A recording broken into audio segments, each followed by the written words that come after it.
Welcome to the FI Investors Podcast, helping you achieve financial independence through real estate investing, one episode at a time. We talk about personal finance, mindset, and real estate investing. Whether you're a rookie or looking to scale your portfolio, we're here to provide you with the tactics and actionable steps to achieve your goals. Here are your hosts, Gonzalo Corzo and Ward Mahoney. Hello and welcome to the FI Investors Podcast. I am very excited today because we get to learn and listen to Gonzalo Corzo, who happens to be my younger brother. So Gonzalo has been in real estate since he was 18. He's 19. He's 27 years old now, so about 8 years. And today you're going to be listening his journey of starting from zero to 1,000 wholesale deals. He's done over 1,000 wholesale deals in his career.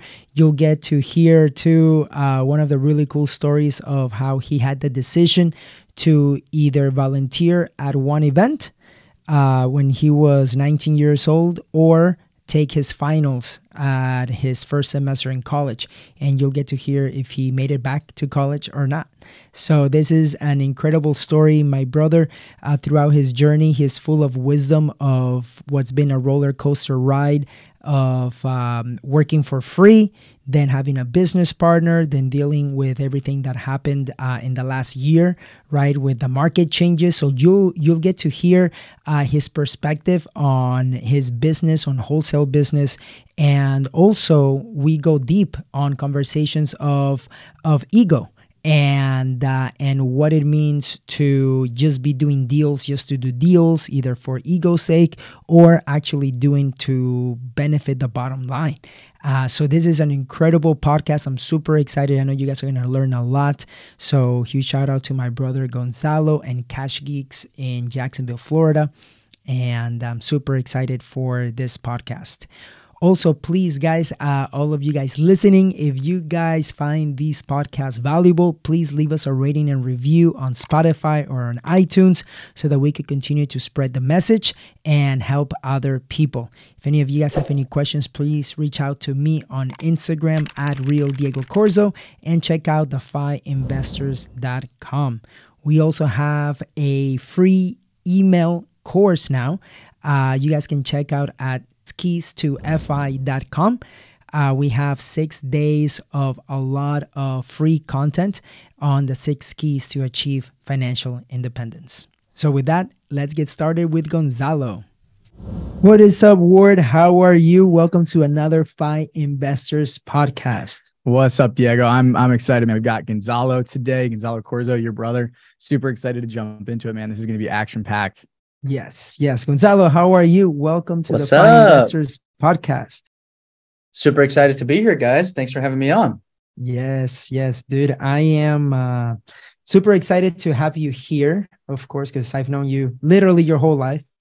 Literally, yes. Yeah, literally your whole life. And number one, it is an honor because you are, I'm super proud of everything that you've done, of the man that you've become, and now I'm an uncle, so that is awesome. I'm super happy, and we're gonna be talking a little bit about what you've done with your business as a wholesaler, your story about we're gonna talk about everything, and even how you made some changes in your business recently. Just so that we can understand your mindset behind it, all of that stuff. So we'll get started here in a bit. Cool? Yeah, let's do it. Perfect. So Gonzalo, tell us, please, what does your business look like now? How old you are too? And then we're going to take it back because you and I obviously both came to the US at the same time. so you just want to hear your story too, but tell us where you are now. Yeah, definitely. So I am 27 years old. I'm based out of Jacksonville, Florida. That's where I live, and that's where my business headquarters is at. Specialize in wholesaling. I own a company called Cash Geeks. All we do is wholesale. I've dabbled a little bit into some Airbnbs, short-term rentals, and some flips as well. But still bread and butter's wholesaling. Right now, the team, we're about 7 in the office, and I have 10 VAs, so virtual assistants. My primary source of marketing right now is cold calling. We've done about 50 deals this year so far, a little over $500,000 in revenue, or close to 600 in revenue this year so far. We'll probably wrap up the year at about 1.2 mil in revenue as far as the wholesaling business goes. And so that's what the company looks like now. That's what the team looks like now. My company has shifted with the shift in the real estate marketplace, right? I scaled my business I was able to scale my business because I was selling to a lot of institutional buyers and hedge funds.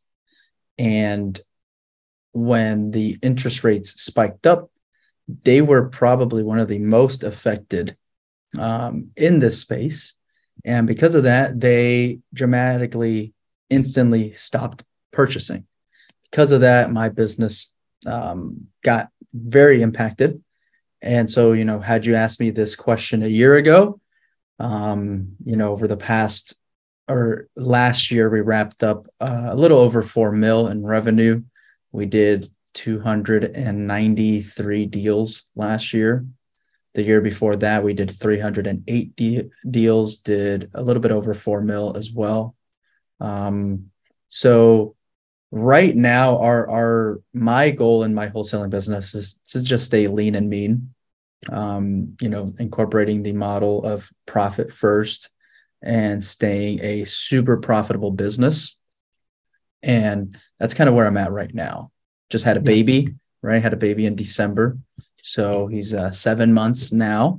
So that also kind of changes the lens of how you look at life and what you prioritize and your life, the way that you look at your life and the meaning of your life and stuff like that. So that's been very impactful as well.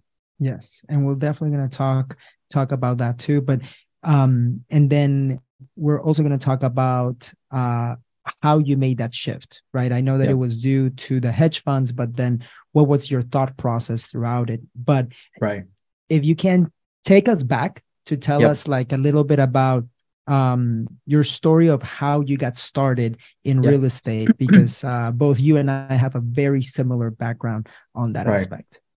Yeah. So, it's funny that we're on a podcast talking, because every time I'm on a podcast, I'm always like, oh, my older brother's, the reason I'm here. Now we're on the same podcast. So, luckily, you got me pretty much in the game, right? Whether I wanted it or not.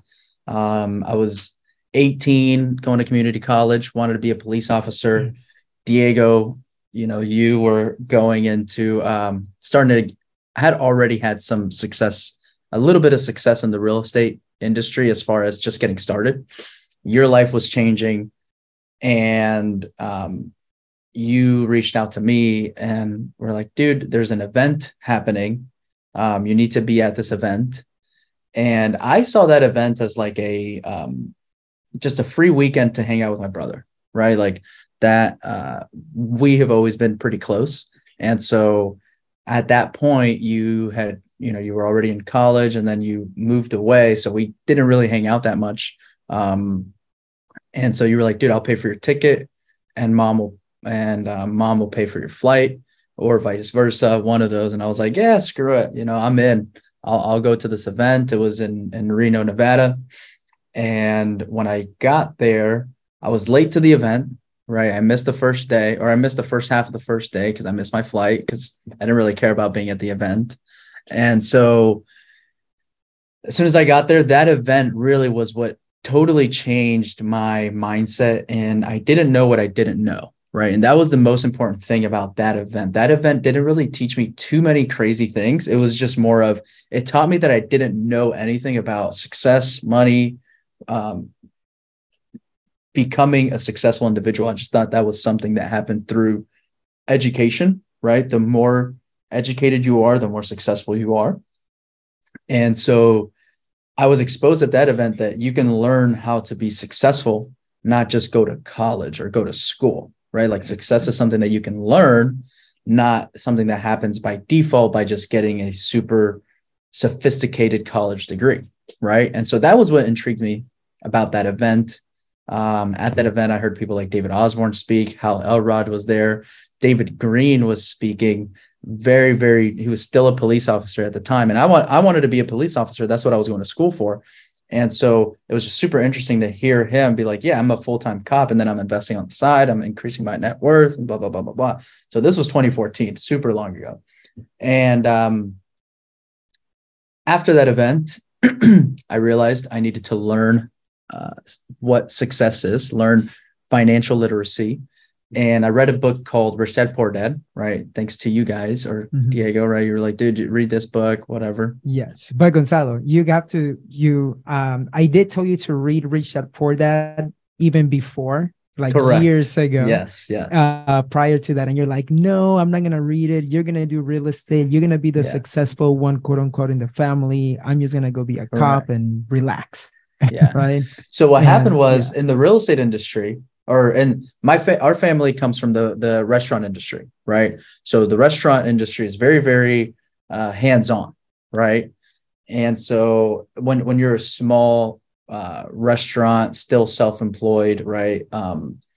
And so when you started buying rental properties with our dad,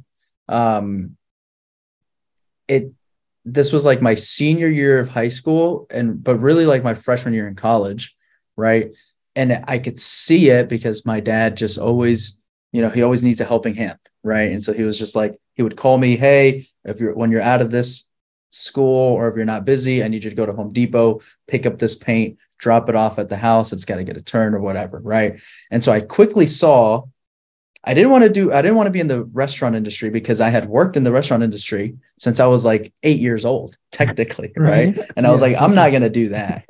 And then a year after you guys get into college, my dad is just immediately like calling me up. Hey, I need you to go to pick up the contractor, take him here, go do this at this house, go pick up this rent, go do that. And it immediately turned into the next family business. And I was like, dude, I don't want that either. Right. Like I saw the path. I'm like, yeah, I'm not going to be in real estate at all.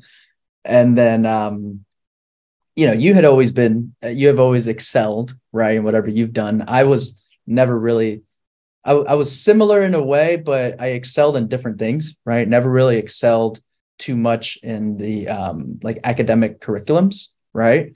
And so I just always put Diego in the bucket of he's going to be successful. He gets straight A's. He's top of his class all the time. So there's no way he's not going to be successful. And I was never top of my class. I was never that guy. I was always, I never failed anything. Like I passed decent, but I never was the top of my class. I never strived to be that guy, honestly, either. And so Gonzalo, I'll say that I feel like you're smarter than I am. You've always been smarter than I am, but in school, I worked harder to get those straight A's. Like you would get B's without studying. Correct. I had to like study to make sure that I got the B or an A from that perspective. Like I was the one in the book so that I could remember everything. And for you, it just came super easy. You didn't have to study and you would get B pluses or sometimes even A's. And I was like, how does he do it? Yeah, no, I think I've always, I've been blessed, luckily I was born with a lot of God-given talents. And I just remember not wanting to try hard, right? I just always wanted to just get by. That was always enough for me, right? And so when you were mentioning about, hey, read this book, you can be successful, you should get into real estate. I'm like, dude, I don't need to do any of that. Like, I'm fine. And once I went to this event, then I was like, okay, I'm wrong. I need to figure this out. From that event in November, there was a mastermind retreat happening in Orlando. It was a GoBundance event, and it was a private mastermind. And you were like, yo, I can get you to go to the event. You just have to be like, you have to volunteer to work, right? You can work at the event and you'll be around all these successful people. You'll see some of the people that you saw at the One Life event. By the way, the first event that we went to was One Life Fully Lived, put on by Tim Rode, one of the founders of GoBundance. Still hands back in down 2014. 2014, Oh, wow. still hands down, probably one of the best events out there. It's unfortunate that they don't have them anymore, but long story short, I'm like, I commit. I'm like, all right, I'll go to this Orlando event. If you can give me a spot, I'll work it. And I will volunteer, right? I've been waiting tables and working at the restaurant since I was 8 years old. So naturally, my brother and I, we have that, we come from that service mentality, right? We've been bussing tables and taking orders since, I was 8 years old. Same with Diego. And so, you just come from that serving kind of skill set, right? I can serve, I can do whatever. And I'm just naturally like that. And so Diego gets me to the event. The event happens to be the same week of my college finals, my semester finals. And so I had the option to either take my finals or I can show up late to the event, right? Because the event was like Thursday, Friday, Saturday, and Sunday. And I could just go Friday because it was Orlando, right? So I could leave Friday after classes and get there late on Friday. But I didn't want to do that, right? I want to be all in with these guys. I wanted to get there early on Wednesday so I can help set up and all that. And so I had the option to either go to the GoBundance event that I had no idea what I was getting into, or go take my college exams. I remember talking with Diego and be like, hey, what should I do? And at that point, I felt that I didn't know what I wanted to do with my life yet. And so I didn't prioritize the college exams, right? I took more priority in going to the event. And so we decided that I was going to miss my exams. I was able to I was taking 6 classes at the time because community college was just like super easy. And so I was taking 6 classes. I got to take two finals. 4 of them, the teachers didn't let me do them. And I remember explaining them. I remember going to the website to one of the professors. I was like, hey, this is there's millionaires hanging out at this mansion and I have the opportunity to go hang out with them. Can I take the test early or can I take it late? Right. And they were like, no, you have to take the test, blah, blah, blah, blah. So, I got to take 2 of my finals. The rest I just failed, got zeros. But at that event, right, I was literally in a mini mansion with about 25 multimillionaires, and I got to serve them, right? Basically, whatever they needed. This was an elite event for individuals that have a high net worth or have extraordinary income, right? And so when they pay to attend these events, they expect a certain level of service, right? But also the mastermind GoBundance, they also want to put on a great service for their attendees, right? And so for me, that weekend I was doing whatever. I had to wash dishes. I had to run to the stores to pick up, anything that people left from their, houses. Hey, I forgot to bring a toothbrush. This isn't a hotel, so you can't just go get a toothbrush. They would send me, I'll go buy a toothbrush, whatever. I would wake up early, serve food, help the private chefs cook because I had some, not really cooking experience, but serving experience. So I could do all that. I was basically just a runner and a assistant to the mini event. At that event, I asked a bunch of successful people if I could shadow them, right? Hey, you guys majority of them were in Florida. Can I shadow you for the day? I'm looking to get into this real estate thing. I'm also thinking about dropping out of college. What do you think about that? Blah, blah, blah, blah, blah. And I got great feedback. Long story short, 2 weeks after that event, I dropped out of school. And one individual that was at that event, his name is Pete Cook. He allowed me to go shadow him, and he lived in St. Augustine. And we went,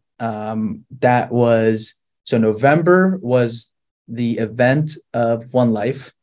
Then 2 weeks later was the event of GoBundance. And then 2 weeks later, 3 weeks later, I went to go shadow Pete. Diego actually came with me to go shadow Pete. there I really hit it off with Pete, and I wanted to get into the wholesale flipping game. And he had a lot of experience in that. But not only that, he had a program that he had purchased but never did anything with. And I couldn't afford that program, but I had the time to, put in the work. And so I shadowed multiple people, right, from GoBundance, but I wanted to wholesale because I didn't want to be like my older brother. I didn't want to be a realtor.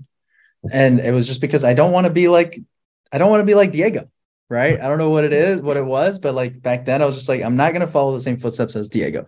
He's a realtor. And I feel like subconsciously it's because I always measured myself to Diego. And if I was in the same industry, in the same caliber, then me and him will always be competing, right? If I'm in a different industry doing something else, we can't really compete, right? Mm-hmm. And so that's the way that I saw it back then. And so I was like, I'm going to be in something else. Also, to wholesale, you don't have to get licensed. You don't have to be a realtor. And I didn't want to go to school again or take a class or pass any tests. I was like, hey, I got into this entrepreneur thing so that I could go do whatever I want, whenever I want. I don't want to go to school and read books and blah, blah, blah, blah. And so I was like, I'm going to go try this wholesale thing. Pete knew a lot about wholesaling. Me shadowing him turned into me moving in with him and working for free for about 6 months as an intern, following him around, learning the industry, doing whatever he needed. And from that, I pretty much learned everything in the industry. I worked with Pete for almost 2 years, pretty much 2 years. And that was phenomenal. We're still boys to this day. And in 2017, I started my own company, which is now Cash Geeks. So when I started Cash Geeks in 2017, the goal was to only focus on wholesaling, right? And so I partnered up. I had a partner, Dom. We partnered up in the space of wholesaling because our intent was just to create a wholesaling machine, right? Mm-hmm. We both had the vision of McDonalding the process, right? Following the E-Myth of Michael Gerber, right? To build a systematic approach to wholesaling, only do wholesaling and blow it up as big as we could, probably become one of the biggest in the country, right? That was our goal. And so that's what we did for the past 5 years. That has been my journey, right? And so we took scaling and hiring and reinvesting in the business very serious.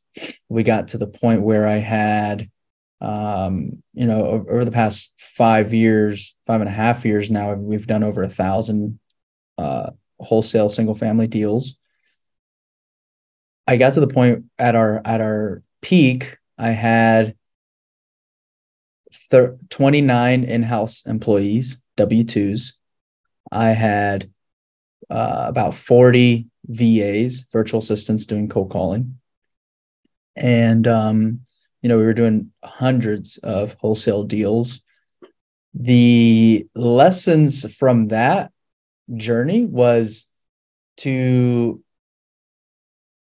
basically, in scaling a business, what allowed us to scale and build was the company culture, right? Mm-hmm. The company culture was great and we paid our people well. And so that is what allowed us to scale and grow. And it took us a while to understand that. But in the beginning, when you're starting a business, you don't really have a lot of revenue coming in, and all the revenue that's coming in is paying off your startup costs. And then, you got to eat and feed your family, right? And then after you have some money to play with, when you reinvest in your business, we found that reinvesting in our people and our company culture, it just turned it made our business something that people looked forward to coming to work every day, right? We weren't the biggest company out there, right? So we still had that family approach, right? But it still felt like you were working at a decent sized corporation. We took investing in our company office and office space very serious as well to create that culture. So I would say those were some of the things that allowed us to really blow up right? And have the success that we did was investing in our people. Every time we paid our people better, or we put out ads to hire higher bases and higher salaries and stuff like that, we just attracted a different caliber of person that would come to the interview. And it really made our 10-year goal was to, you know, get to 1,000 deals a year. And so you need great people in that. And then in August, no, it was June. We really noticed it in June of 2022. We had to cancel about 70% of the contracts that we had, which is abnormal, right? We're typically canceling about 20 to 30%. We had to cancel about 70% of the stuff that we had because the hedge funds that we were selling to had either paused buying completely or were taking a momentary pause to reevaluate what's going on, because that's when the Fed started raising the rates. And basically, as you guys know, when you go to, you know, do a BRRRR, right, you're dependent on, when you're going to buy a house and refinance it, you're dependent on the interest rate that you're going to cash flow at, right? Your interest rate affects your cash flow. Your cash flow affects your purchase price, right? If the house is in negative cash flow, I can still buy it. I just have to buy it cheaper, right? And so that is what the hedge funds do. The hedge funds basically just do the BRRRR on a massive scale, right? And so they buy as many single families as they can. They renovate them. They put them in this pool, one little LLC or whatever, and then they just refinance that whole portfolio, right? And so hedge funds will typically refinance a couple times a year. And they needed to figure out what was going to happen when they went to refinance, because they're also buying houses on long-term projections. So when you're buying things on long-term projections, today's price doesn't really matter. Therefore, they were offering great prices, right? And so when they stopped, June is when we should have made faster cuts, right? But obviously you're hopeful and you just want to pivot and adjust, right? And that's what we wanted to do. So we're like, hey, we have to cancel these contracts. Instead of saying, hey, we're going to get we're going to lose 70% of our business, we just said, we locked up the wrong stuff because we were locking up based off of old criteria. Now, if the hedge funds have new criteria, we need to just adjust our criteria and get the right properties under contract. Well, that didn't pan out the way that we thought it would, right?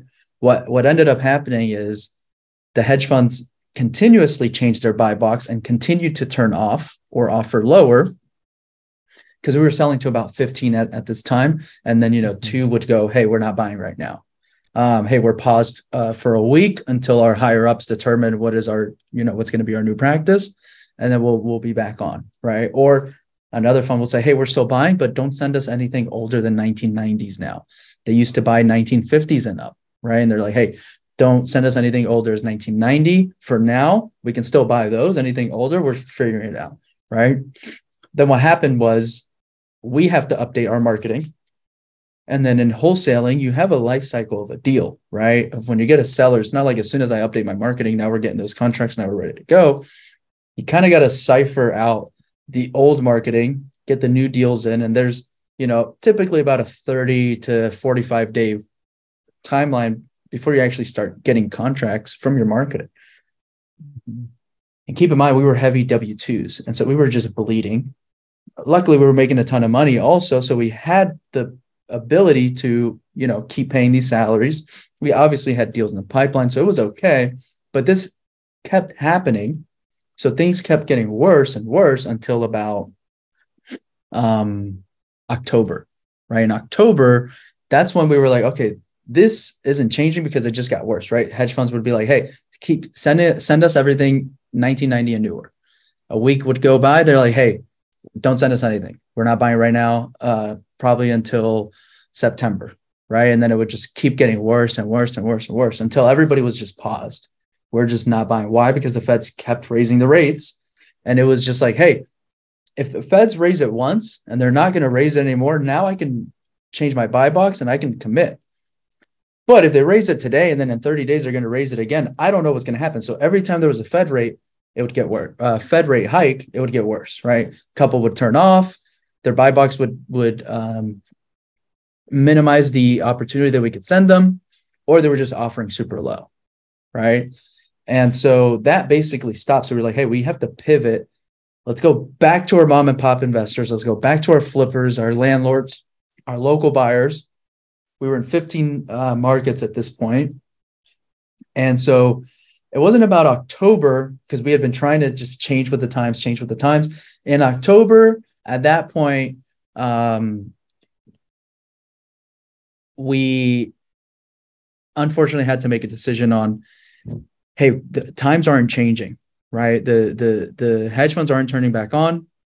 The local buyers are now also scared. The local buyers are like, hey, my stuff is sitting on the market now more.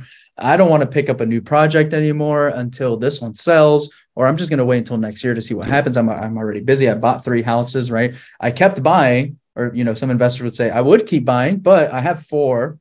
And with the way that the market is going right now, I don't want to keep buying until I see things shake up.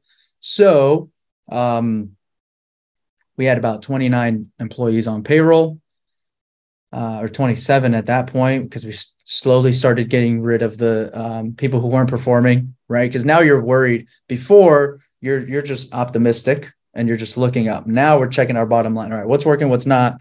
Who's not performing, who's not? This person's new. Maybe we hired them because we anticipated more business. Now we're not going to have that more business. Let's get rid of them. Then unfortunately, it got to the point where I had to either, look at what was in the bank account, because for the last 5 years, we've been putting everything into this business, right? It wasn't like I built up a massive rental portfolio and had all these other businesses, whatever. Like everything that I have is in this business. And so literally everything that's in the bank account and the office and the assets that are in the business is all I had. And so it was just like, do I keep bleeding and wait for times to change, or do I make some hard cuts? And we had to make some decisions. It was honestly one of the hardest things I've had to do in my life.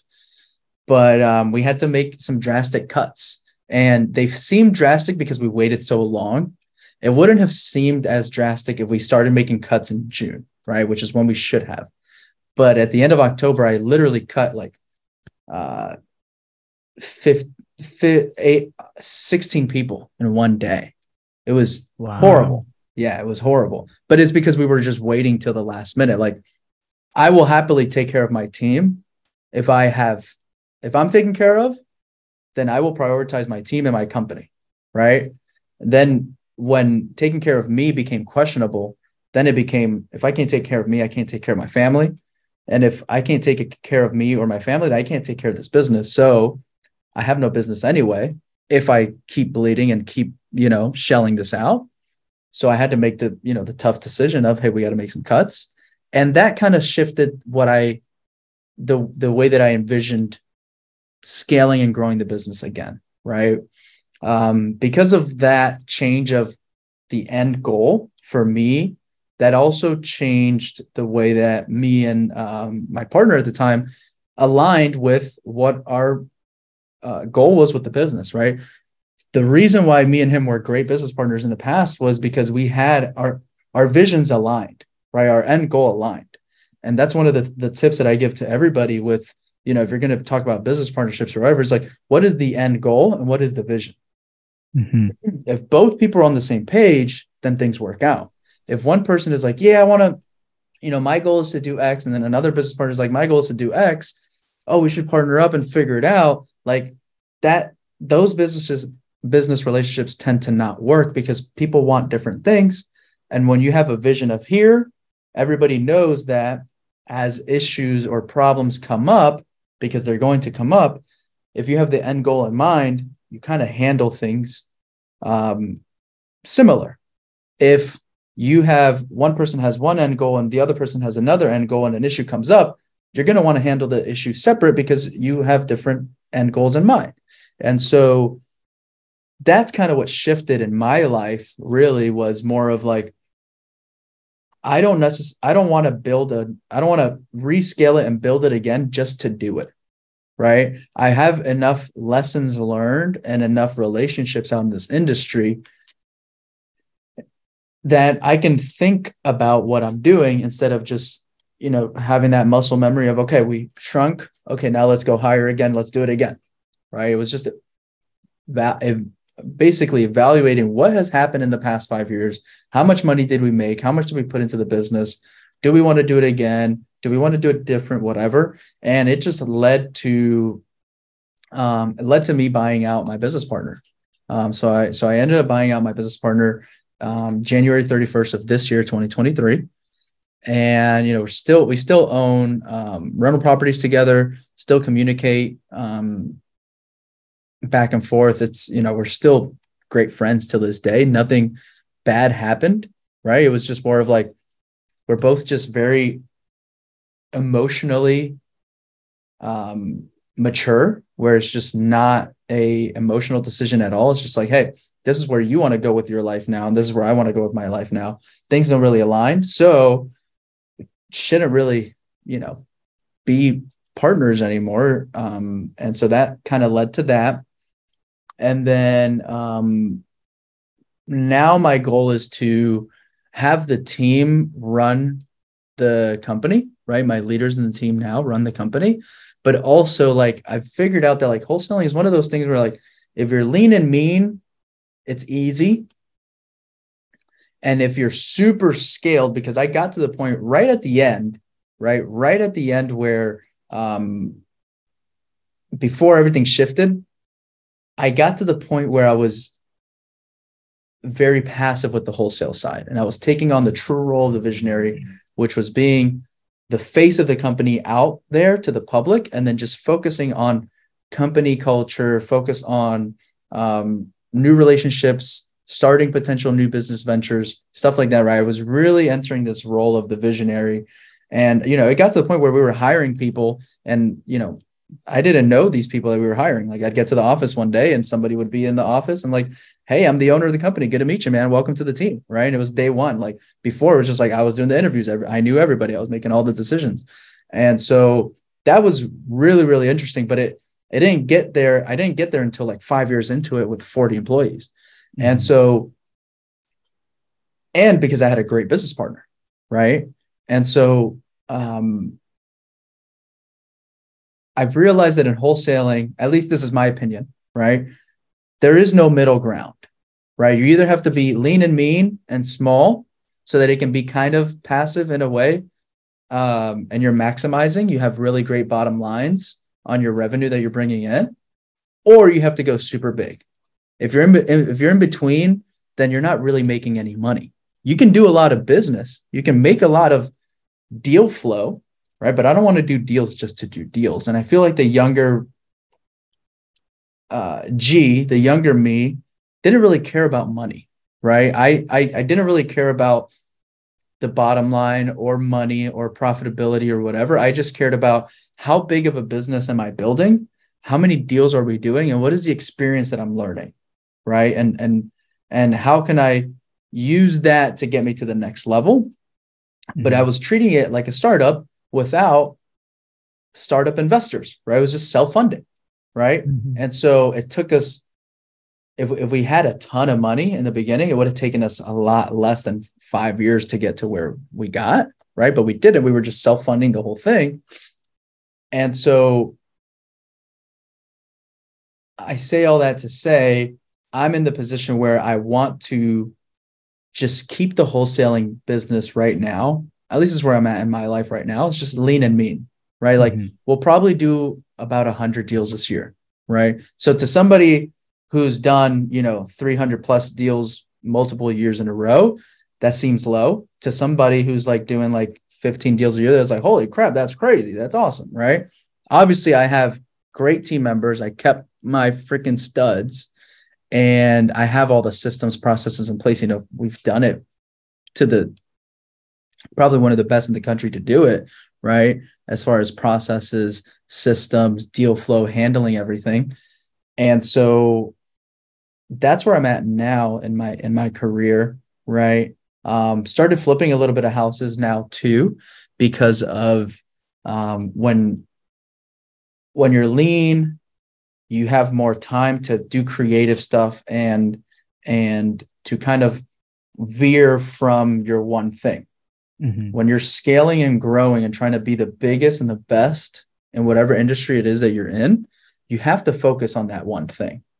Right now, I've taken my hat off of, I'm a wholesale business owner, Cash Geeks. I've taken that off and I feel like I've put on the hat more of an investor, right? Like now I'm just an investor who has a wholesale company. And if I treat that as an investment, I can also do other investments, right? And so that's kind of where I'm at in life. I'm analyzing more flip properties. We have a couple flips going on right now. So that's been great. And we're doing about, I'd say about 7 wholesale deals, 5 to 7 deals a month. Maybe a little bit more some months a little, 5 to 7, some like last month we did 9. So really, if I can get to the point where I'm doing, I'm making over $1 million a year in revenue with a team this small, I can keep half of it, which is awesome. Right. Where before, hey, I'm doing 4 mil in revenue, but we're only keeping 20%, right. And then after that, I'm splitting it. That's right. Yeah. And so it's like, dude, I did 4 mil and I'm making $500,000 a year. Now I do 1 mil, I make $500,000 a year. Yeah. And so that's kind of the mindset that I'm in now, especially with having a baby, right? It's like, I don't prioritize. Obviously I want to be well off. I want to make, great money.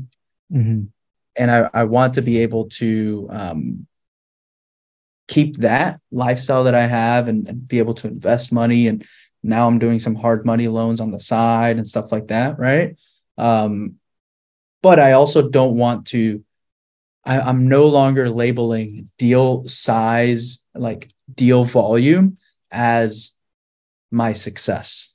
Right. Now it's just more like money is my success. And before, like, I didn't care, like, dude, it's cool you're making $500,000 a year, but do you have a business? Do you have employees? Do you have, like something that you're blowing up and whatever? Like, that's what I valued more, right? Before.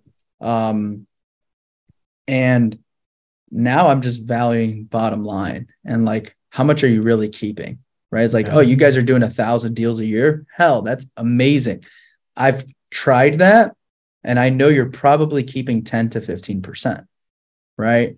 And don't get me wrong. If you're bringing in 50 mil in revenue a year and you're keeping 10%, that's awesome.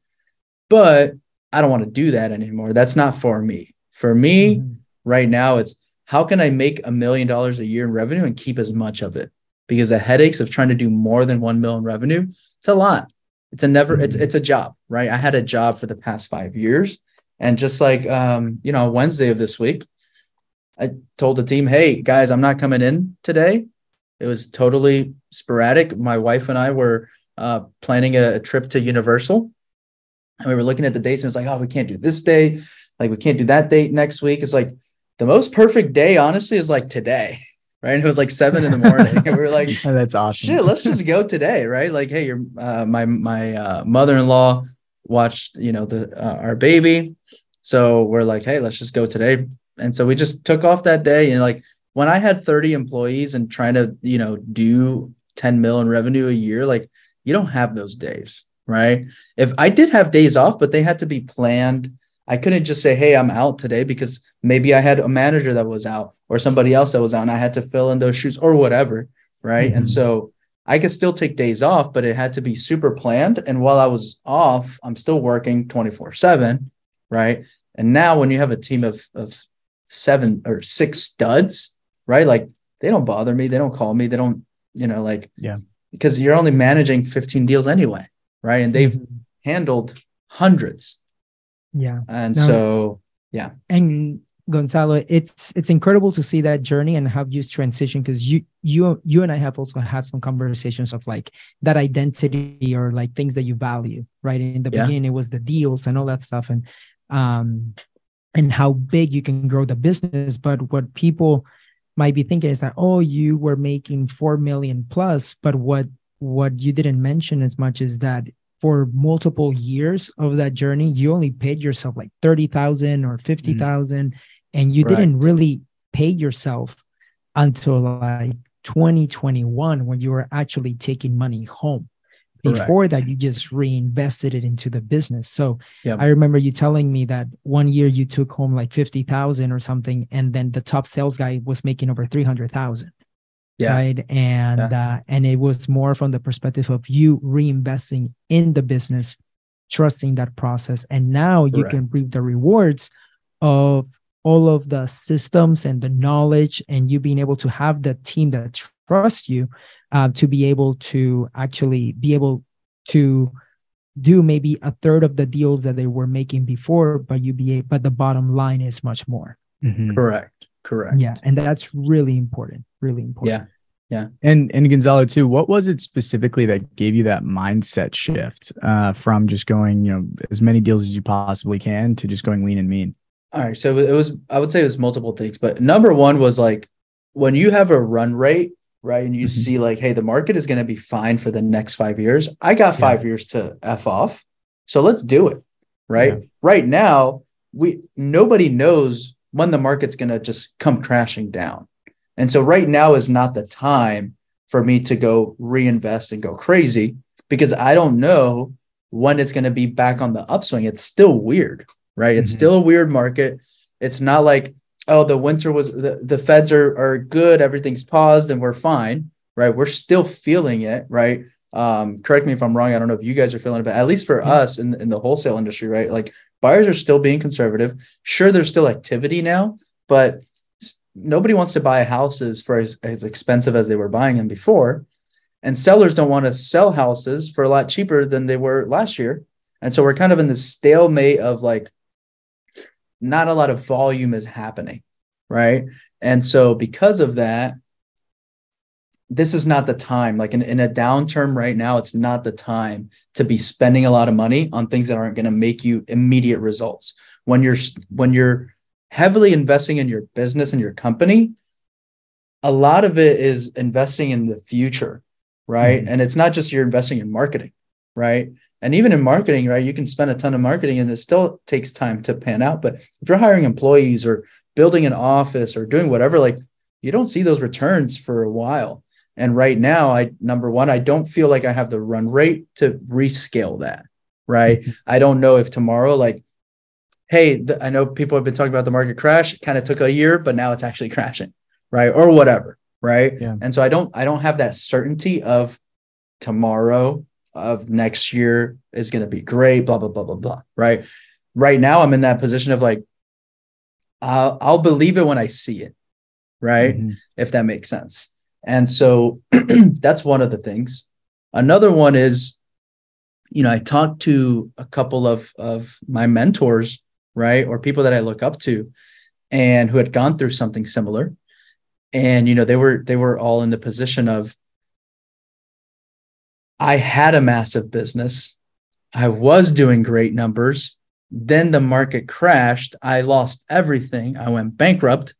And now I'm way happier having a smaller business and just worrying about deals. And I could just see myself going through the same thing, right? And so that was one of the things for me was just like hearing people's story of how they had a massive business before the crash. The market tanked. They lost everything. Now they're successful investors, but they don't have 100 employees and 50 employees and doing this. They're still well off and they're doing great. They're doing probably better than they were before, right? But just they're not flipping hundreds of houses a year anymore, or they don't own 1,000 rentals anymore. They maybe own 100 rentals, but those 100 rentals are making them way more money than the 1,000 rentals that they had or whatever, right? And so that also kind of helped paint the picture. But I remember one of my mentors in October, right? He was just like, hey, if you don't let go of your people now, you are choosing your employees over your family. Wow. If you're looking at all the money that you have in your bank and you're going to keep paying payroll for them, just know that And it's not right or wrong. There's no right or wrong. It's just you are going to pay their families before you pay yours. Right. And so it's okay to do that. Everybody's going to make their own internal decision on, hey, this right. And so one of my mentors, he's actually out of Austin, and he's not really a mentor, but just somebody that I look up to, and I can phone whenever I need to, and just gives me great advice. And he was like, anybody that you're paying during these times, you're paying them out of your family's pocket. Wow. Not the company's pocket. So keep the people who you would be okay with paying out of your family's life savings. And that's all you can keep, right? He's like, don't fire everyone. Just keep the people that you're okay with your family. You got to go convince your wife that, hey, babe, this is all the money we have left. Things are going to turn around, and losing these people would dramatically hurt the next time around. So we can float their salaries, and this is how much it's going to be. Who are those people that you can convince your wife on for that? And how much money does that cost? And just that's who you have to convince your family on, right? Mm-hmm. So if you can do that, those are the people that you need to keep. And if there's 0 people in your company that you can go to your wife and tell her that, and she would be on board, then you need to keep 0 people. But if you can convince your wife that, like, hey, we need to keep these 4 people, then do that now, because if you wait another month or 2, you're not going to be able to keep those 4 because you went bankrupt keeping everybody, rather than just letting go of majority of the people, and then just keep the rock stars that you can afford to pay out of your own back pocket. Mm-hmm. And wow, that was advice given to me by Mr. Aaron Amuchisteki. And so I was like, dude, that makes sense. Immediately after that call, I immediately called brought my business partner in, right? At the time, we went to lunch, and that was the decision where we were just like, hey, who are we keeping? Who's going to get cut? Right. Yeah. Those are the tough conversations, dude. And it was 100%. You who told me. I know that I was going through some tough conversations too with some of my businesses. And I remember you told me the quality of your business is in direct proportion of the difficult conversations that you have. Yes. Whether that is with your business partners, with your vendors, with your clients. Like, it's the quality of the tough conversations that they definitely need to be brought on faster, rather than just, let me push it to next week, or let me push it to next month. Mm-hmm. Correct. Yeah, no, that's huge. I mean, that was advice given to me from Brett Tanner. Mm-hmm. He's huge in the KW world, and he's doing stuff with like Gary Keller and crap and whatever. So I'm in a mastermind with him. And that was basically something he told me, and I took that to heart. And I'm an immediate action taker. And that's one of the things about me that, like, one of my God-given talents is I'm a fast learner, and I'm a fast processor. I don't know if that makes sense, but I can process things very quickly. I can make decisions very quickly.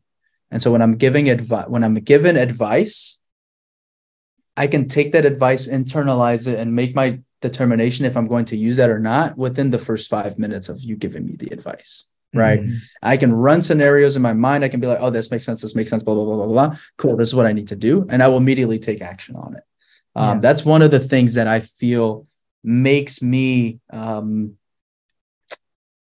I am today. Right. Is just the ability of, I put 0 emotions. I have 0 emotions. I don't think things emotionally. I think about things 100% logically, and things just make sense. Right. And so when I heard that, it's like, hey, how many awkward conversations are you having on a daily basis? That's what he asked me. And I was like, I don't know, none. Right. And he's like, all right, then I can tell you, like, you're not going to be the leader that you want to be, because the leader that you want to be, you need to lead others. The way that you lead others is by having awkward conversations, because if not, they will always be mediocre because you're afraid to tell them what they're doing wrong, or you're afraid to say, hey, it's kind of like,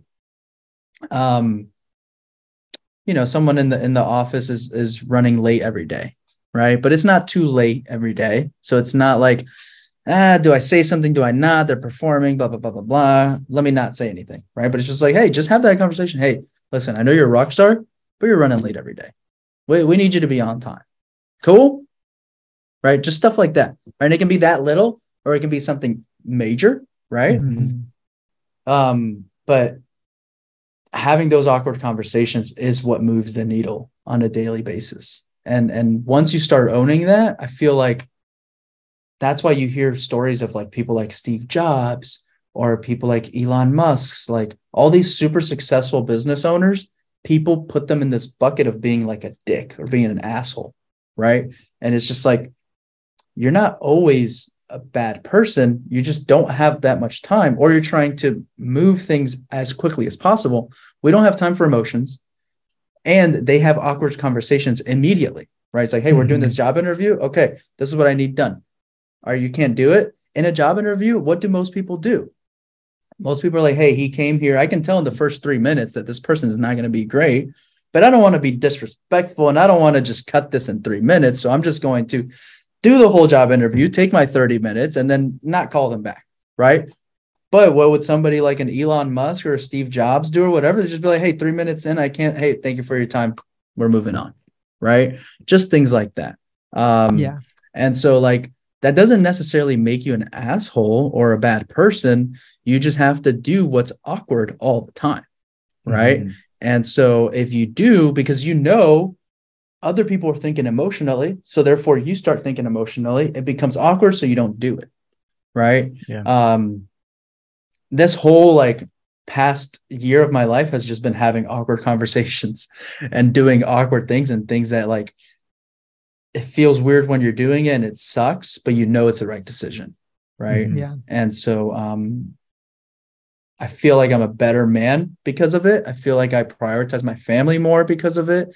Prioritize my wife and my kid now. That also had something to play with, right? The mindset that I'm in is like having a baby. When you're young and you're an entrepreneur and you don't have kids, like your business is your baby. Right. That's your baby. You wake up, the first thing you think of is, oh, what am I going to do with my business today? What needs work? What needs help? Whatever, blah, blah, blah, blah, blah. Once you actually have a real baby, now you don't care about the other baby. All you cared about is how is this baby? Are they waking up? Are they happy? Are they changed? Are they not? What am I going to do today with the baby? What's new experience am I experiencing today with the baby? Right.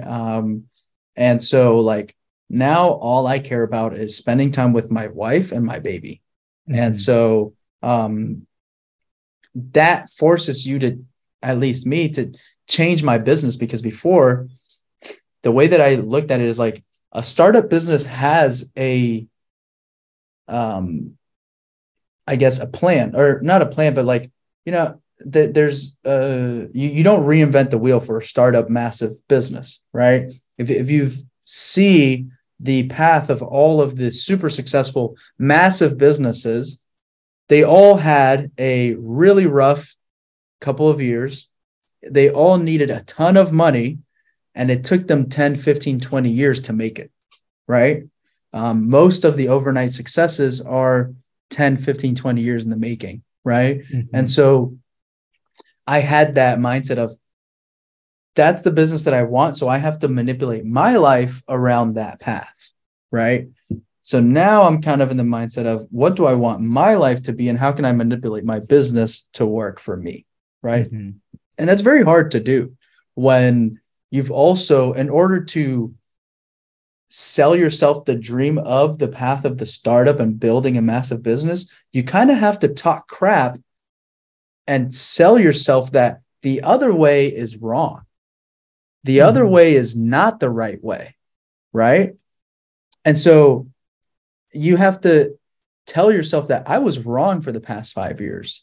Not necessarily that I was wrong, but the values of what I wanted back then, that was a path that I needed to take. Now the values of what I want today, it's a different path. And so I have to like reconvince myself in a way that like what I'm doing is okay, right? Like, you know, I always tell Diego, you know, I bust his balls all the time, because he'll call me in the middle of the day. I'm in the office grinding. He'll call me. It's like 2:00. And he's like, yeah, I'm in the middle of like, I'm buying some shoes at the mall or getting a haircut. Right. And I would be like, dude, what an idiot. Right. It's like freaking 2:00 in the afternoon. You should be grinding, bro. Like, why are you getting a haircut or, you know, whatever. And Now it's like totally opposite. Now it's like, well, I can see that it makes sense, right? Diego's built his business around him that works for him. And, you know, like I have to convince myself that it is okay for me to do that, right? It's okay for me to go to Universal randomly in the middle of the week, right? Where before I had to convince myself that that is not okay.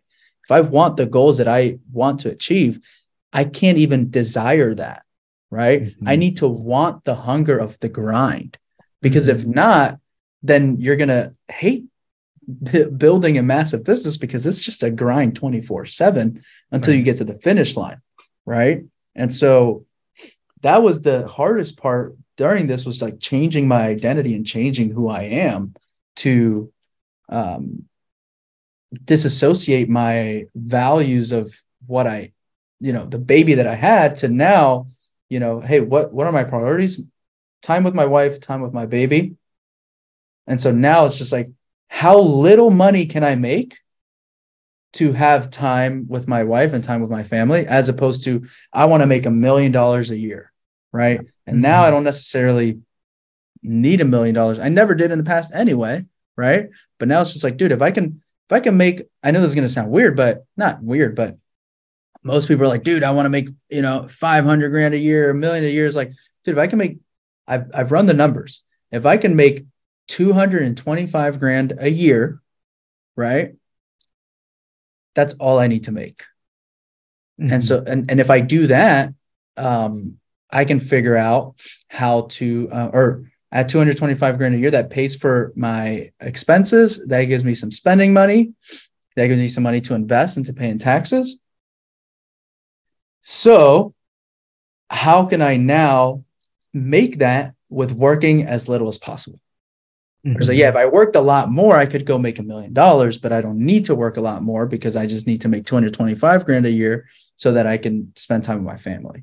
Right. And so, and maybe this is a new phase in life. Maybe everybody goes through this when you first have a baby, right? And then after like 5 years, like they start going to school. So now you're like, well, shit, I got nothing to do in the middle of the day. Like I need to go build something or something, right? Go grind again. Yeah, that might be the case, right? I'm pretty sure that's how it's going to be. But for now, like, I just want to build the business around my dreams and aspirations, and what I value now, which is, you know, has been a challenge. Trust me, it's been a challenge. It's been figuring myself out. You have ego, right? Like, dude, I'm the kind of guy that I walk into any mastermind that I'm in, and I'm one of the top dudes, right? Yeah. And now I'm not. I mean, I'm up there, but I'm not the top dude. I'm not the guy who's doing the most wholesales, right?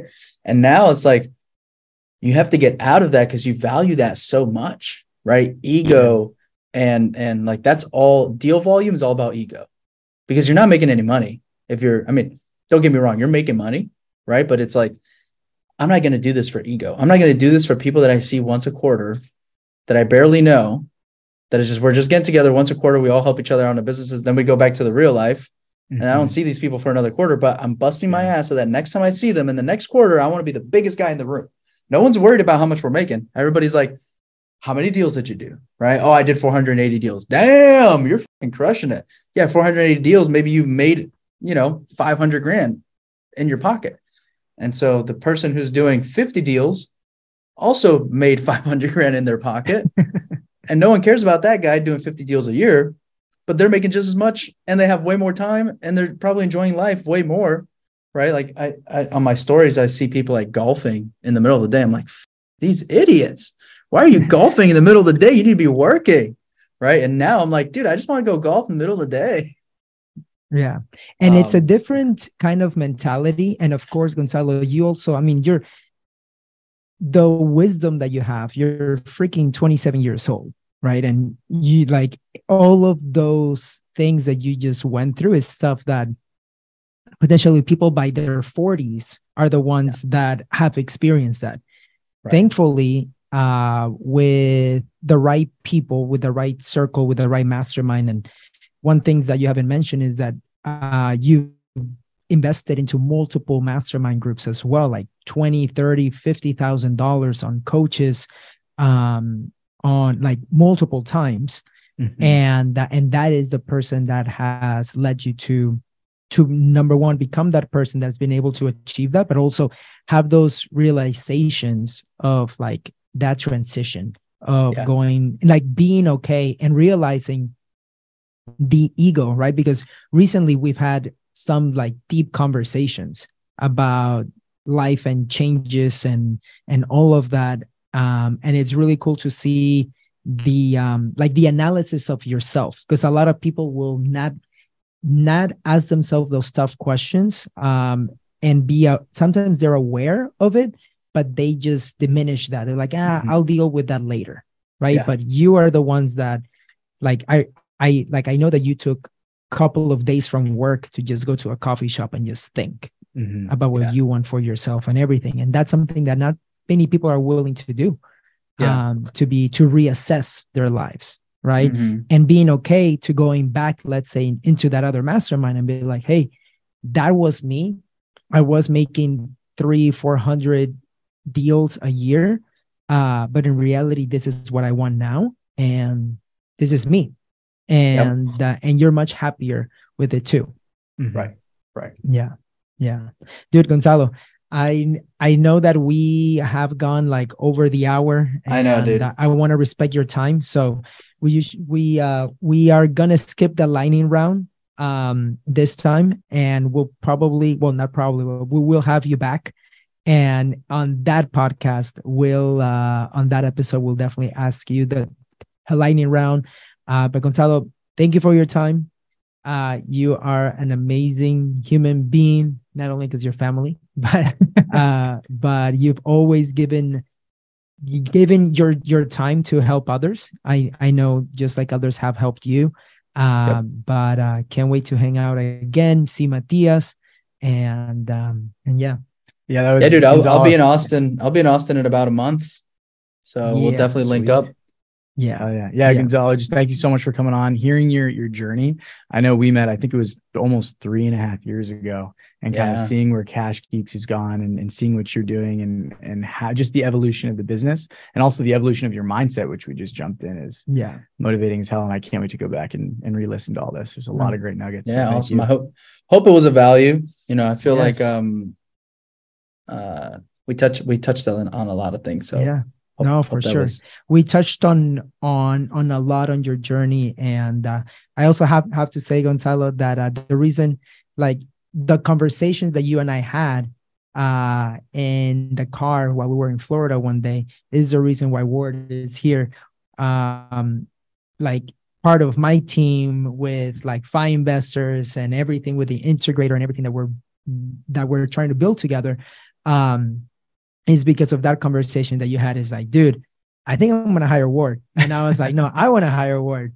It's like, well, if you don't call him now, I'm going to call him now. And I'm like, all right, never mind. Let me call him Ward. So I called Ward while you were in the car, Gonzalo, I remember. And I was like, Ward, hell yeah, dude. I'm going to interview you. You're going to come and work with me, and we're going to make sure it happen in Austin. He's like, all right. So yeah. No, that's awesome. It was thanks to that conversation with my brother. 18 months later, I am so grateful for both of you. Incredibly grateful for the Corzos. Yes. So Gonzalo, thank you for your time, and I will see you soon. Awesome, guys. Thanks again. Thank you for listening to the FI Investors Podcast. Make sure you subscribe so you don't miss any future episodes. And share this with a fellow real estate investor who you think would find value in what we do. Until next time.